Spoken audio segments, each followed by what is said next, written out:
Grab a cup of coffee and start your day with Change Your Attitude, Change Your Life. Change Your Attitude, Change Your Life features stories to inspire, motivate, and empower you. Live your best life now. Listen, learn, think, and decide. Change Your Attitude, Change Your Life. Visit CYACYL.com.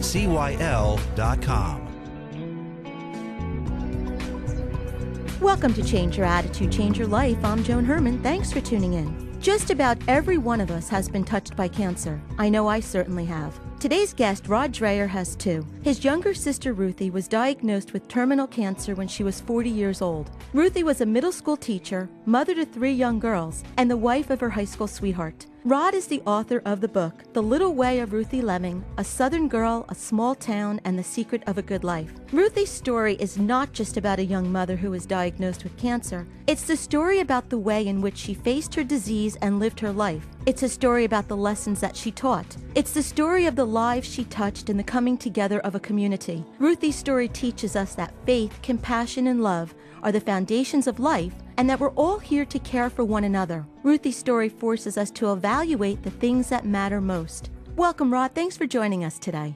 It's a pleasure to be here. I always love talking about Ruthie. Rod, as I said in the introduction, pretty much everyone has been touched by cancer in one way or another. I have. My father and my sister passed away from lung cancer.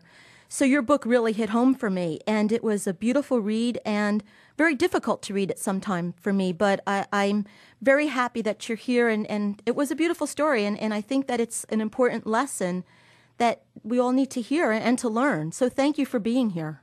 Oh, it's my great pleasure. You know, Ruthie always said when she was sick, we just don't know what God's going to do with this. This was her way of saying that maybe good can come out of this. And I think the words I'm hearing from people when I go out to promote the book in bookstores or get from them online about how much their lives have been healed and their relationships have been healed from Ruthie's story really does validate her hopes. And that's the beauty of it, Rob, because usually when something like this happens, a horrible disease or a difficult situation, we tend to see the negative side. But your story reminds us that in every terrible situation, there is beauty and goodness. So, Rod, tell us a little bit about your sister, Ruthie. What was she like? Ruthie was a country girl through and through. We were both born and raised in a little small town called St. Francisville in South Louisiana. Ruthie loved it here. She loved hunting. She loved fishing. She was athletic, very outdoorsy. I, on the other hand, was an indoors guy. I was bookish. I was nerdy. And I don't say that to put myself down. I mean, that's who I was made to be. And I wanted to get out of here as fast as I could and go to the city. And my departure was hastened by bullying in high school. And I wanted to get out of a small town because I thought these people here are small-minded, they're intolerant. The quicker I can get out of here, the better. Ruthie was never like that. She was a happy girl. She was kind to everybody, but she loved it here. She fit in.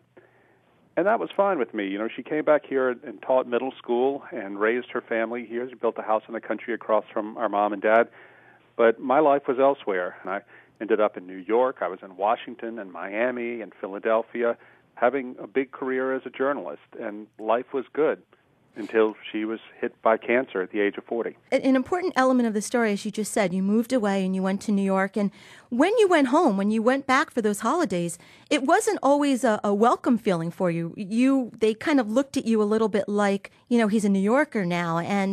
But later on, you learned that it really wasn't so. You were able to go back home. And I think that's an important lesson, that we can always go back home. There was a tremendous change in there, Joan. When I would come home, especially it happened when I came home from New York, they really kind of looked down on me. You know, my sister was kind and compassionate to everyone except me, because she thought that by leaving home, I somehow got above myself, or I thought I was better than they were, or that the life that I had elsewhere was better than what they could offer me here. And that wasn't the case at all. I mean, I was so proud of my sister, but there was just something about my having moved, especially, I think, having moved to New York. Having said that, when Ruthie got sick, and I saw the compassion that the people in this little town had for her and for our family, and I saw that the life that my sister had led in this small town, there was nothing small about it at all. She had loved these children in her classroom with such force and with such transformative goodness, it really changed the way I saw everything.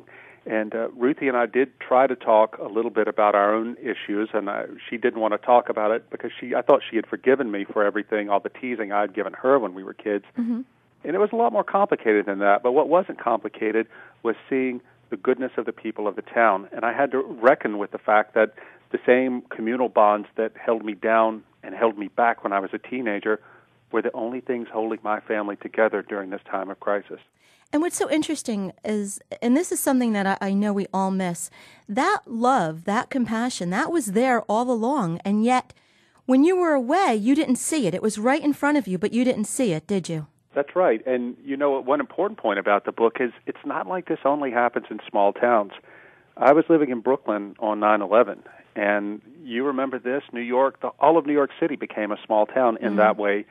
People went out of their way to be kind to each other, to help each other, to love each other. And it was incredible. It was transformative.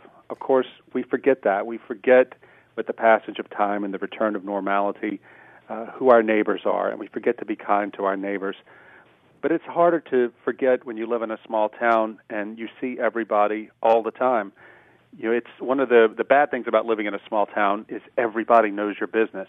But one of the good things is that everybody knows your business, meaning that you don't suffer alone. Now, Rod, tell us a little bit about Ruthie's diagnosis and how she faced this challenge. It was a terrible thing. She started coughing in October of 2009, didn't know where this cough came from, wouldn't go get a second opinion. Her doctor kept saying, oh, it's asthma, or it's allergies. She finally was in so much pain in her chest that she went to see another doctor, and they did some tests and found out that she had cancer. By the time they discovered lung cancer, it was too late. She had 2.5 months to live, her oncologist told me. Now, Ruthie did not want to know how much time she had left. She told her doctor at the very beginning, don't tell me that. It'll only sap my will to resist. Well, she lived 19 months, not 2.5, but 19, which is far beyond the norm for people with her kind of cancer. Her oncologist said he's absolutely convinced that it's because of her strong religious faith. I mean, she believed that God had a plan for her and he was not going to abandon her. And also the love she got from the community and the strong support. Ruthie found meaning in her suffering. And medical science has found that when patients who are facing terminal illness, whether they're religious or not, when they believe that there is a greater meaning to their suffering, that somehow boosts their immune system and helps them fight it. That's what we saw in Ruthie. During the course of Ruthie's illness, what lessons did she teach you? What did you learn from the way she handled this situation? Joan, when in Eastern Orthodox Christianity, and I'm an Orthodox Christian, Lent is considered a time of bright sadness, meaning it's sad because we're feeling very mournful and thinking about death and suffering, but it also is bright because that death and suffering illuminates what really matters in life. And that's exactly what happened to my sister, Ruthie. When she got sick, everybody around her and our family and the community was shattered by it, but Ruthie didn't behave that way. She told her girls, her 3 children, as soon as they told the kids that she had cancer, she said, girls, we're not going to be angry at God. Ruthie was determined to find the good in her own suffering and to help others. And when I saw the way my sister responded to this terrible blow and thought about how I would have responded, I would have just crawled into a hole and would have read every book on my shelf and tried to find the meaning of all this. When I saw what her simple faith and her heart of compassion did for her, it made me want to be a better person. When I left Louisiana the week after she was diagnosed to go back to Philly, I was sitting in the airport and wrote to as many people as I could think of that I had offended or had been offended by and sought reconciliation, because that was the way I was going to share my sister's walk through cancer, because I knew that would make her happy. And I think what you've done has given everything that Ruthie went through such meaning, because you are sharing the lessons, and everything does happen for a reason when you turn it into a blessing and you make some value out of it. Oh, that's true. And, we heard, when I got back to Philly that first weekend, we got a letter from a woman named Crystal Renfro. She had been Ruthie's nurse when Ruthie was first diagnosed in the hospital, and she wrote saying that in her 2 years working as a nurse, she had despaired often of God's will and God's goodness because she had seen so many good people suffer so terribly. But she said, Ruthie, when I saw you with such joy in your heart, even after you had received the worst news, it gave me the confidence I need and the miracle I needed to carry on with my work. We've seen that over and over, Joan, throughout the course of Ruthie's cancer, after her death. And now that the book is out, people write me all the time or come up to me and tell me how much they have learned and the healing that that has taken place in their lives and between, in their relationships because of Ruthie's story.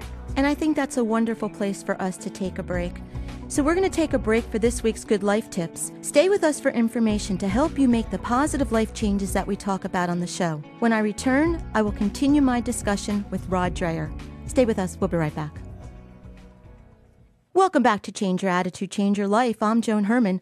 Our guest today is Rod Dreher, author of the book, The Little Way of Ruthie Leming, A Southern Girl, A Small Town, and the Secret of a Good Life. Rod, before break, we were talking about your sister Ruthie and the lessons that she was able to teach so many of us through her illness and her bravery, the way she confronted this difficult situation. And your book, a very important component in your book is the sense of community and the support and the love that, as you said, the town became family and it became just a wonderful source of love and support for your family. With everything that's been going on in our world recently, I mean, we've had shootings and bombings and explosions and weather-related tragedies. One central message that always comes from those victims is the importance of the support from friends, from strangers. In your experience, how important was the support that you and your family and your sister got from your community and from strangers that are now hearing about your story? Oh, it was absolutely crucial. It really was, because it lets you know that you're not going through this alone. My mom told me that first day, from the first day of diagnosis, people were providing things for her and my dad and Ruthie and her family without even having to be asked. And it wasn't that Ruthie was a special case. That's how people in this town are, because they're always thinking about other people and what they can do to help them, because they themselves have been helped. It's that reciprocity is a big part of what community life is all about. And I think so many of us, Joan, and I know I was certainly guilty of this, it's not that we're bad people. We want to do the best for others, but we get so caught up in our lives that we don't see the people around us. The people in my town, St. Francisville, where I now live, they don't live that way. And it's not because they're more virtuous than big city people or suburban people. It's because the suffering of others is always in front of them. And they always want to help because it's the right thing to do. My dad told me once he was sick. He's quite old now, and he was sick and didn't feel like going to a funeral of someone who died, and he didn't even know the person well. I said, so why are you going to do this? Why don't you just stay home and in bed? He looked at me like I was crazy and said, respect. Yeah. And I thought, that's what it is to live in this small town. He respected the family of the dead person and wanted to go show that they mattered just by showing up with his presence. And that's what we saw the whole time Ruthie was sick. People, whether they knew us well or not, they respected our family, and they respected Ruthie. And they wanted to be part of it because they knew good and well that when they got sick, Ruthie had been there for them, or my mom and dad had been there for them, and would be there for them in the future. Beautiful way to live. Rod, people always say, as you're saying, that they want to help, and often they really don't know what the best things to do or say are. From being on the other side of communal love and support, what are the best things that people can do to help a family that's going through crisis? I've been told by my sister's family that don't wait to be asked. There are things that need doing that they're so preoccupied, especially when it's terminal illness, they're so preoccupied with the patient that they're not going to think to call you. And in my sister's case, she was very independent. She didn't like people to help her. She always wanted to help people but didn't like people to help her. So the good thing that happened was people just showed up with food, or they just showed up with a lawnmower and mowed the grass. That's the sort of thing that you can do. And also just coming by to visit the sick or to send notes. Ruthie told me that it meant so much to her that she would get cards in the mail from people saying, I'm thinking of you, I'm praying for you. That meant the world to her. Just letting people know that they're not walking alone through their suffering can boost the spirits in tremendous ways. And I have to say, too, that Ruthie had good health insurance, thank God, and her medical bills were paid. But your insurance company will not come sit on your bedside and pray with you and hold your hand when you're too sick to get out of bed. Your insurance company will not come pick your kids up from school or drop them off at school. Their insurance company won't mow your grass or fill your refrigerator with food. Your neighbors will do that, and your family will do that. That's why community matters to a sick person. Rod, I know the reasons why you said you wrote the book, but what actually made you do it? I know the whys, but what inspired you to actually sit down and do it? And did you feel Ruthie's spirit throughout the process? Oh, I did. You know, I had been writing about the drama of Ruthie's life and death and afterlife on my blog, which had a pretty big national following. We returned, my wife and kids and I returned to St. Francisville just before Christmas of 2011. That's a couple of months after Ruthie died. And we got here just before Christmas, and we were going to do Christmas dinner at our new house because my mom was just too sad to do it. But that Christmas Eve, my mom and sister, they had always had a tradition of lighting candles in the country cemetery. For 10 years they had done that. Well, my mom was too sad to do it that Christmas Eve because Ruthie had just died. And I was too busy to do it because I had just moved here. And I went out to the country that evening and saw that all the candles had been lit, all 300 on all the graves. And I thought, that's wonderful, my mom has rallied. Turns out it wasn't her at all. It was her neighbor, Susan Harvey Wymore, who had been so grateful for what my mom and my sister had done for her family, all of whom are buried in that cemetery, even her stillborn sons, that when she found out my mom was too sad to uphold the tradition, she and her husband went out and lit the candles themselves. And that just showed you what the power of community and the love that these people had for my parents, my family, and for the community. I wrote about that on my blog. David Brooks at the New York Times, who's a friend, he wrote me and said, "This is incredible. I want to write about this and the power of community in my column." He did, and a week later, I had a book deal. And the book is The Little Way of Ruthie Leming, A Southern Girl, A Small Town, and the Secret of a Good Life by Rod Dreher. Rod, if our listeners would like more information about you and your work in the book, where can they go? Well, I write a blog on theamericanconservative.com. I don't write about politics, really. It's mostly about faith and community life and a lot about Ruthie these days. And they can order the book on Amazon.com, BarnesandNoble.com, or get it in major bookstores. And as always, our listeners can visit our website, cyacyl.com. That stands for Change Your Attitude, Change Your Life. While on our site, listen to past shows as podcasts, read the digital magazine, sign up for the mailing list, take part in the book club, and be sure to follow the show on Facebook and Twitter. Rod, in our remaining moments, if you had to sum it all up, the lessons that you learned from Ruthie, what would you say are the secrets to a good life? Secrets to a good life are to be grateful for everything you have and to be happy with a simple life, with your family, your friends, and your God. Do not think or be under the false impression that there is any such thing as a small life. I call it the little way of Ruthie Leming because St. Therese of Lisieux, Ruthie wasn't Catholic, St. Therese obviously was. She believed that it's not given to everybody to lead a big life on the big stage doing great deeds, but that if we do small deeds with a heart full of love and faith, then we can achieve greatness. That was the lesson of the life of Ruthie Leming, too. And those little things are very big things, and that's the key. That's the reminder right there. And Rod, I just want to thank you so much for being here today.